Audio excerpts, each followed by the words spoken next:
तो इस अहम खबर पर लगातार हमारी नजर बनी हुई है। फिलहाल आगे बढ़ेंगे, खास बात बिहार की खबरों पर नजर डालेंगे। बिहार में सीट शेयरिंग को लेकर सियासी सरगर्मियां उरूज पर हैं।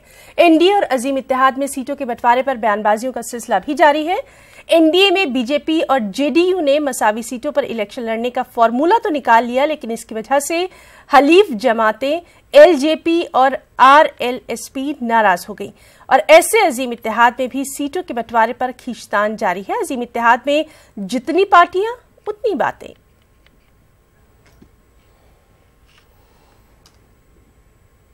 बिहार की साबिक वजीर मंजू वर्मा के शौहर चंद्रशेखर वर्मा ने अदालत में खुद सुपुर्दगी कर दी।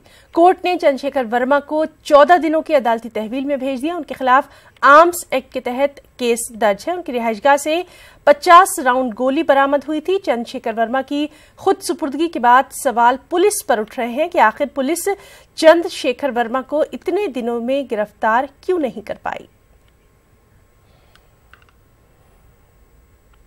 वज़ीर आला नीतीश कुमार ने आज पूर्णिया यूनिवर्सिटी के इंतजामी उमूर की इमारत का इफ्तिताह किया। इस मौके पर नीतीश कुमार ने यूनिवर्सिटी इंतजामिया को इस बात का यकीन दिलाया कि हुकूमत उनकी हर मुमकिना मदद करेगी। नीतीश कुमार ने पूर्णिया में डेंटल कॉलेज और किशनगंज में फिशरीज कॉलेज कायम करने का भी यहां ऐलान किया। तकरीब में कई रियासती वज़रा भी मौजूद रहे।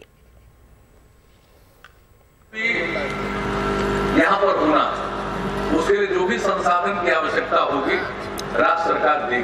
विज्ञान विश्वविद्यालय के अंतर्गत वहां पर एक मत्स्य महाविद्यालय फिशरी कॉलेज की स्थापना उसी किशनगंज में होने वाली है, जहां पर हम लोगों ने कृषि महाविद्यालय की स्थापना। यहाँ के मेडिकल कॉलेज स्थापना के लिए टेंडर भी हो चुका। अब वो टेंडर जब फाइनलाइज होगा उसके बाद वहां पर काम। औरंगाबाद के एक होटल से पुलिस ने शराब पार्टी कर रहे, जुआ खेल रहे 18 लोगों को गिरफ्तार किया। गिरफ्तार किए गए अफराद में कई सफेदपोश शामिल हैं। पुलिस ने होटल मालिक के खिलाफ कार्रवाई की है।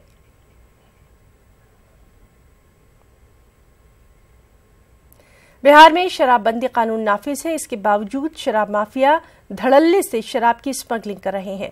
बेगूसराय में शराब का कारोबार करने वालों को मकामी लोगों के अताब का सामना करना पड़ा। बरहम लोगों ने शराब कारोबारियों पर ईंट पत्थर और खाली बोतलें फेंकी और उन्हें निशाना बनाया। लोगों का इल्जाम है कि शराब माफिया और पुलिस की मिलीभगत की वजह से लोगों का जीना दूभर हो गया है।